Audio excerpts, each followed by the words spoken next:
ఒకటితోనే 30 సార్లు బ్రేకప్పా? ఎందుకు? Breakup sign ప్రతిసారి కాల్ పట్టుకుని బ్రతిమాలుకునేవాడు. సర్లే అని యాక్సెప్ట్ చేసేదాన్ని. ఇది నేను ఎక్కడా చూడలేదే. అయినా ఒకటితో 30 సార్లా? రీజన్ తెలుసుకోవచ్చా? ఒకసారి నా కోసం చికెన్ కర్రీ కుక్ చేసుకుని తీసుకొచ్చాడు. బాక్స్ ఓపెన్ చేసిన వెంటనే బ్రేకప్ చెప్పేశా. ఎందుకు? నాకు చికెన్ లెగ్ పీస్ అంటే ఇష్టం, అది లేకుండా తీసుకొచ్చాడు, అందుకే బ్రేకప్ చెప్పేశా. వామ్మో. ఇంకోసారి కాఫీ అడిగితే చాయ్ ఉంది తాగు, ఏం కాదు అన్నాడు, బ్రేకప్ చెప్పేశా. దానికి కూడా బ్రేకప్పా?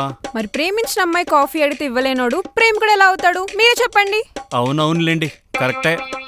సర్లే మళ్ళీ కాల్ పట్టుకుని బ్రతిమాలితే యాక్సెప్ట్ చేశా. ఇలా యాక్సెప్ట్ చేశానో లేదో మళ్ళీ సేమ్ మిస్టేక్ చేశాడు. అంటే మళ్ళీ చాయ్ తెచ్చాడా? కాదు, పెద్ద బోండాలు అడిగితే పెద్దవి లేవు చిన్నవి పూనుగులు తీసుకొచ్చాడు ఆలోచించకుండా. మళ్ళీ బ్రేకప్ చెప్పారా? ఎస్.